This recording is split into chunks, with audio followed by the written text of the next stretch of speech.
under Seattle's torrential rain. A drenched old man in tattered clothes shuffled into Maple Diner, seeking shelter, only to be humiliated by cruel patrons. Filthy hobo, they jeered, laughing like fiends. The counter clerk mocked him, and customers sneered, none knowing who he was. Only Emily, a poor waitress, dared pay for him, defying scornful glares. But what happened when that old man returned in a gleaming Rolls-Royce? This is a story of retribution and kindness that shook a city. Join us to witness it. On a cold, rainy morning in Seattle, Washington, sheets of water poured down Pike Street. Maple Diner, a cozy haven in the city's heart, hummed with the clink of spoons and the scent of grilled pancakes. The glass door creaked open with a clack, and an old man stepped in, his threadbare wool coat soaked, his tattered leather shoes squelching, silver hair matted. He shuffled to the counter, his voice hoarse. May I have a coffee to warm up?" But as he fumbled in his pocket to pay, his face paled. His wallet was gone. The counter clerk, a guy named Rick with a smirking grin, burst out laughing. "Well, look at this old tramp's got some acting skills," he taunted, his shrill voice ringing through the diner. Nearby, customers turned, chuckling. A man in a suit, sipping coffee, spat out, "Go beg on the street, don't bother us here." A middle-aged woman shook her head, whispering to her friend, "Look at him, he probably hasn't bathed in a week." Laughter spread like invisible knives. The old man stood still, his hands gripping the counter's edge, his cloudy eyes flickering with quiet shame. His breaths grew heavy, but he said nothing, turning to leave, back into the rain. Just then, Emily, a 26-year-old waitress, stepped forward. Her face weary from a night shift, her warm brown eyes flared with indignation. She'd seen it all, the mockery, the contemptuous stares. Without hesitation, she pulled a few coins from her apron and placed them on the counter. "Here's his coffee money," she said, her voice soft but firm, sliding a steaming mug toward the old man. Rick raised an eyebrow, sneering. "Look at that, St. Emily saving the world again." Another customer chimed in. "Girl, don't waste your cash on his kind," but Emily didn't respond. She returned to her work, wiping tables and pouring coffee, as if deaf to their words. The old man looked at her, his lips trembling as if to speak, but she only offered a gentle smile, then moved on, expecting no thanks. In the warm golden glow of Maple Diner, Emily, 26, wiped a syrup-sticky wooden table. Her face was weary, her brown eyes gleaming with resilience despite an exhausting night shift. Strands of sweat-damp hair clung to her forehead, but she still smiled at customers, even if just a gentle nod. This morning, when the crowd and the counter clerk, Rick, mocked the rain-soaked old man, Emily couldn't stand it. She quietly pulled a few coins from her pocket, meager tips from a week's work, to pay for his coffee.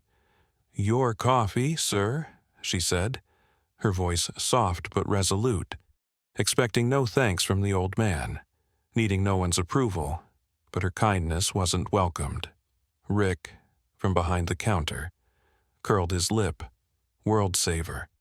Emily strikes again," he sneered, loud enough for a few customers to chuckle. A co-worker, Lisa, whispered to another waitress, "Emily's such a fool. That money's better spent on lipstick." The manager, Harold, shot her a glare from across the room as if she'd committed a crime. But Emily didn't respond. She poured coffee and wiped tables, her eyes still bright. A lamp unquenched in Seattle's rain. Emily grew up in poverty in a cramped suburban apartment. At 10, her mother, a nurse, was robbed of her wallet on the way home. A nameless stranger gave them a loaf of bread and paid their bus fare. "Today's tough, different," he'd said. That memory etched itself into Emily, teaching her that kindness needs no reason, no name. Now, her mother, Clara, lay bedridden, battling late-stage cancer, and Emily worked double shifts to cover medical bills. Life was harsh, but she never let it snuff out the flame of compassion in her heart. As her shift ended, Emily stepped onto Pike Street, rain still falling. She pulled her thin jacket over her head and walked to her tiny apartment. There, Clara slept, her breaths frail. Emily sat by the bed, holding her mother's hand, whispering, "Mom, I helped someone today, like you taught me."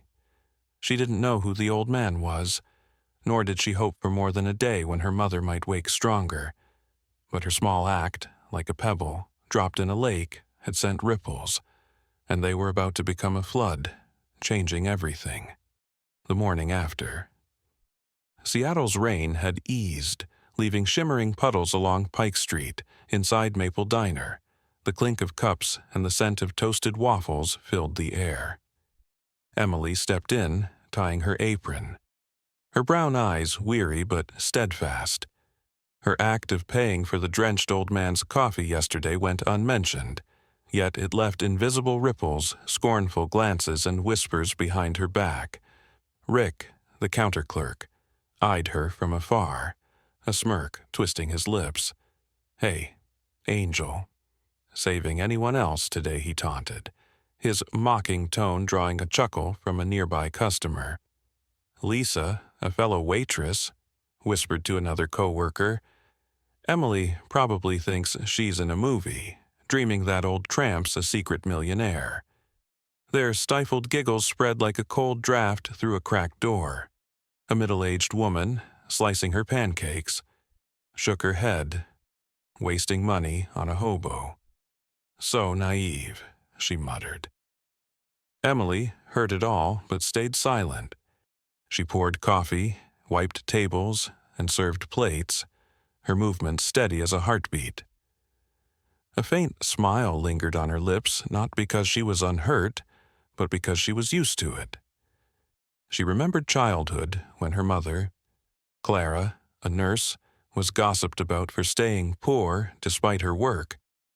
Good people are often misunderstood, her mother had said. Emily knew that truth. She'd been that hungry child, helped by a stranger, and now she chose to stand up, even if alone.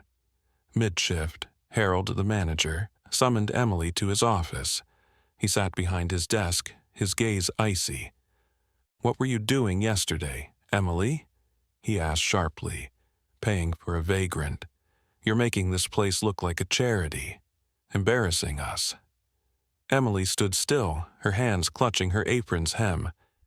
"I just did what was right, sir," she said, her voice soft but firm. Harold snorted. "Next time, it's coming out of your pay. Got it?"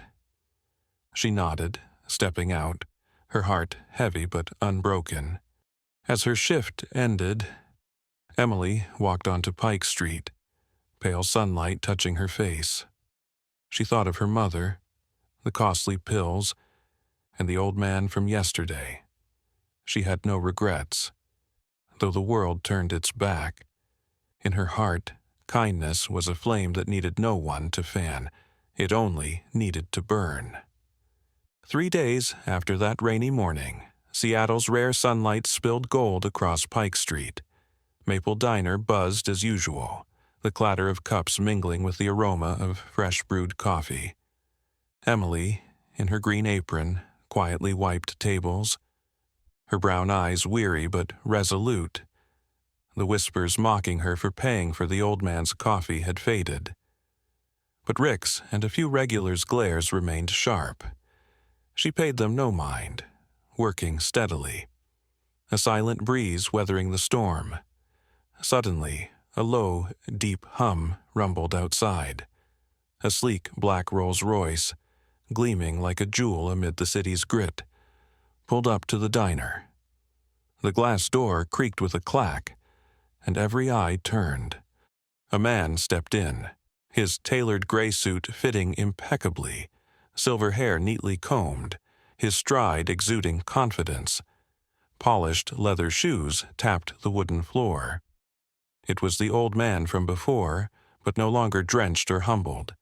His face was chiseled, his steel-gray eyes sharp. The diner fell silent. Rick, behind the counter, gaped, nearly dropping a coffee mug.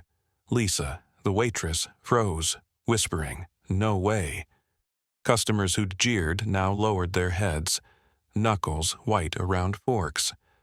The old man, no. This man walked straight to the table Emily was cleaning. She looked up, startled, but offered her familiar smile. "Hello, sir. What can I get you?" she asked, her voice gentle, unassuming. He placed a hand lightly on the table, his voice warm but resonant, shattering the hush. "Miss Emily," he said, "you gave me more than a coffee that day. You gave me faith in humanity." Emily blinked, bewildered. Harold, the manager, hurried over from the corner, stammering, "Sir, is there?" But the man raised a hand, silencing him. "I am Charles L. Hawthorne," he declared, his tone commanding, "and I'm here for this young woman." Murmurs erupted like waves breaking. Hawthorne. "The billionaire," a customer whispered. Rick paled, shrinking behind the counter. Emily stood still, her hand clutching the rag, unaware of what was unfolding. Charles looked at her, his gaze softening. "That day, I'd lost my wallet, soaked and desperate," he said. "Everyone laughed. But you showed me kindness I thought was gone." He paused, smiling. "Do you have time tonight? I'd like to treat you to dinner, to say thank you." At that moment, Maple Diner seemed to hold its breath. Emily, the poor waitress, had become the heart of a story no one could have foreseen. Beneath the glittering chandeliers of the Georgian at Seattle's Fairmont Olympic, elegance filled the air. Crystal glasses clinked softly, blending with the murmurs of diners in suits and evening gowns. Emily, 26, stepped inside, her worn sneakers out of place on the marble floor, in a simple green dress borrowed from a friend, her brown hair hastily tied. She gazed wide-eyed at the opulence, her familiar resolve still shining in her eyes. Charles L. Hawthorne, in a sleek gray suit, rose from the table, greeting her with a warm smile. "Miss Emily, thank you for coming," he said, his voice deep and kind, pulling out her chair. Emily sat, clutching the tablecloth's edge, awkwardly. "I'm not used to places like this," she admitted, her voice soft. Charles chuckled gently, his eyes warm. "I wasn't either. Once," he said, "but tonight I want you to hear my story." He began, his voice slow, like turning the pages of an old book. Charles L. Hawthorne, a reclusive CEO and investor, owned numerous community projects in Seattle. 3 days ago, while inspecting a social housing site, he'd fallen, losing his wallet down a drain, soaked by rain. He stumbled into Maple Diner, desperate. "Everyone mocked me," he said, a trace of sadness in his eyes. "They called me a tramp, a nobody. But you, Emily, you saw me as a person." He paused, raising his water glass as if toasting her. "You gave me a coffee, but more than that, you gave me faith." Emily blinked, her cheeks flushing. "I just did what was right, sir," she said, her voice trembling. Charles nodded, his gaze brightening. "What's right is rarer than you think," he replied. He asked about her life, and Emily, hesitant at first, opened up. About her mother, Clara, a retired nurse battling late-stage cancer. About working double shifts to afford medicine. About a childhood memory, when a stranger helped her and her mother through hunger. "I don't want anyone to feel invisible," she said, her eyes glistening. Charles listened, his hand resting lightly on his glass. Never interrupting, when she finished, he smiled, his voice low but certain. "Emily, I can't save everyone," he said. "But someone like you, who helps a stranger without expecting anything, deserves to be helped in return." He pulled a business card from his pocket, sliding it toward her. "Tomorrow, come to my office. I have something to discuss." In the soft glow of the Georgian at Seattle's Fairmont Olympic. Emily sat across from Charles O. Hawthorne, her fingers clutching the business card he'd given her. Crystal glasses sparkled under chandeliers, but she felt only her racing heartbeat, stirred by his words. Charles, in his sleek gray suit, gazed at her, his eyes like a warm flame in Seattle's rain. "Miss Emily," he said, his voice low but steady. "Tell me about your life, not the waitress, but Emily, the real you." Emily took a deep breath, her brown eyes glistening. Hesitant at first, Charles's sincerity opened her heart. She spoke of her mother, Clara, a retired nurse who'd spent her life caring for others, now bedridden, battling late-stage cancer, of night shifts at Maple Diner and morning shifts at a grocery store just to afford medicine, of nights by Clara's bedside, holding her hand, praying for her recovery. "Mom taught me kindness is the one thing that never runs dry," she said, her voice trembling, "even when we had so little." She shared her childhood when a stranger helped her and her mother through hunger, instilling a belief that small acts can change lives. "I paid for your coffee that day," she said, meeting Charles's gaze, "because I know what it's like to feel invisible." Charles listened, never interrupting, his hand resting lightly on his glass as if cradling her every word.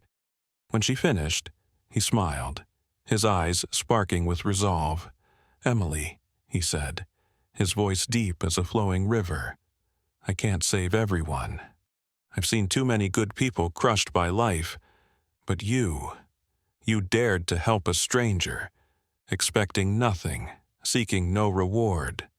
People like you deserve to be lifted up." He paused, locking eyes with her. "I won't promise to change the world, but I promise to change a piece of yours." Emily blinked, stunned, unsure how to respond.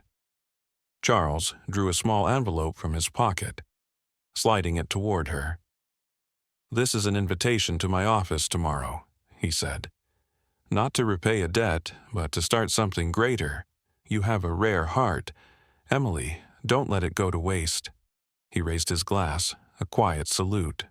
"To kindness," he said, and Emily, still dazed, lifted hers, her lips curving faintly. As dinner ended, Emily stepped out of the Fairmont Olympic, the card and envelope in hand. Seattle's night was cool, but within her, a spark had ignited not vague hope, but a belief that kindness, like a flame, always finds a way to spread. 3 days after the dinner at the Fairmont Olympic, Seattle's rare sunlight slipped through the clouds, casting a glow on Emily's small suburban apartment. She sat by her mother Clara's bedside, gently stroking her frail hand. Charles L. Hawthorne's business card rested on the table beside a cold cup of tea. Emily still couldn't believe what had happened from the coffee she'd bought for a rain-soaked old man to the mysterious invitation from a billionaire. But today, a call from the hospital set her heart racing. "Miss Emily," a woman's voice said, "the cost of your mother Clara's chemotherapy has been fully covered for the next 6 months. An anonymous donor asked us to inform you." Emily froze, her trembling hand dropping the phone. She looked at her mother, sleeping peacefully, her pale face serene. Tears rolled down Emily's cheeks not from sorrow, but from a spark of hope igniting in the darkness. Before she could process it, her phone buzzed again. An email from the Nurses Family Support Foundation, signed by Charles L. Hawthorne, appeared on the screen. "Dear Emily," it read, We cordially invite you to join our team as a community coordinator. This role allows you to work and study with a salary sufficient to care for your mother and pursue your dreams. No repayment is needed, just keep being you. Attached was a contract and a brief note. Your kindness inspired me. Let me carry it forward. Emily sat still, clutching the phone, as if afraid it was all a dream.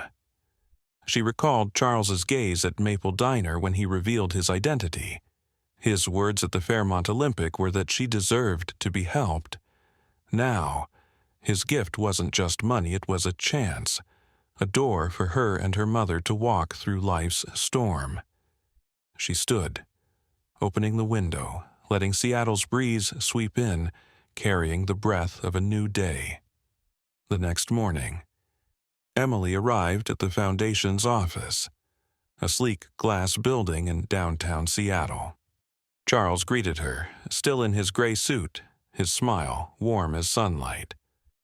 "Welcome, Emily," he said, his voice deep. "This isn't a reward, it's a beginning." She nodded, her eyes shining. "Thank you, Mr. Hawthorne," she said, her voice catching. "I'll do my best, for my mom and for people like you who believed in me." In that moment, Emily felt the power of kindness, not just hers, but Charles's, the stranger from her childhood, and her own steadfast heart. A single coffee, a small act, had opened a future she'd never dared dream of. And somewhere, at Maple Diner, her story was still told, a flame spreading through the rain. Autumn in Seattle draped Pike Street in golden leaves, where Maple Diner still glowed with warm light each morning. Emily, now 27, was no longer the night shift waitress. She worked at the Nurses Family Support Foundation, coordinating programs for people like her mother, Clara, who was slowly recovering thanks to funded chemotherapy. Yet, each week, Emily returned to the diner, tying on her green apron not for money, but because this place sparked a story that changed her life. She often sat at the window table, where she'd once set a coffee for a rain-soaked old man, Charles Hawthorne. That table was now called the First Table of Kindness by regulars. Emily placed a steaming coffee there, a quiet ritual, smiling as sunlight streamed through the glass, sometimes. Charles appeared in a simple gray suit, sitting across from her. "Today's a good day to do something kind," he'd say. His voice deep and warm, his eyes bright as a flame. They spoke little, sharing glances like friends bound by unspoken understanding. Maple Diner had changed. Rick, the once scoffing counter clerk, now quietly poured free coffee for struggling patrons, his gaze softer. Lisa, the waitress, began leaving tips for new co-workers. Harold, the stern manager, hung a small sign near the counter. "One coffee can change a day." Customers shared the tale of Emily and Charles, a modern legend inspiring small acts, a prepaid meal, a kind word. Emily sought no spotlight. She still lived in her modest apartment, caring for her mother, who could now sit up to read. Each night, she wrote in her journal, capturing stories from the Foundation families helped. Smiles kindled. "Kindness is a circle," she wrote, echoing her mother. "It always comes back in ways we don't expect." She thought of Charles, that coffee, and how one moment wove two lives together. Under Maple Diner's lights, the window table stood, silently witnessing new stories. Patrons came and went, but the tale of the waitress and the rain-soaked man lingered like Seattle's gentle autumn breeze. It reminded everyone that, in a world of cold rain, a single act of kindness can be a light, and sometimes just one coffee is enough to change a life. The story of Emily and Charles L. Hawthorne at Maple Diner is a small flame, illuminating all of Seattle. One coffee, one kind act, bound two lives, and spread compassion across a town. That table stands as a reminder in the chill of rain.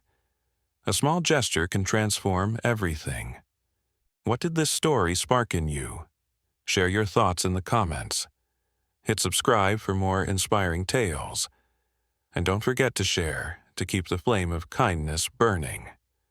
Thank you for listening. See you next time.